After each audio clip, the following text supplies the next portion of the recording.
Hi everyone, in this video, we will show you how to check laptop battery health.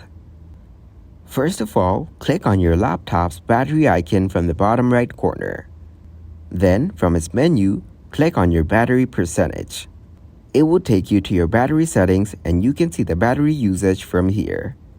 But to get the exact report of your battery health, go back and click on the Windows icon from the bottom bar.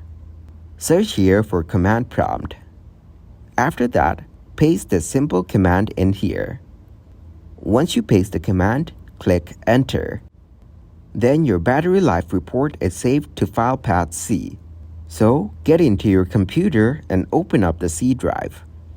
Now, open up the C disk, go into your User and Advanced Computer folder. Then from here, you will find the HTML form of your battery report.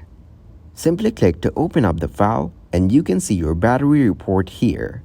You can check out the detailed instructions for your installed battery, recent usage, and many more.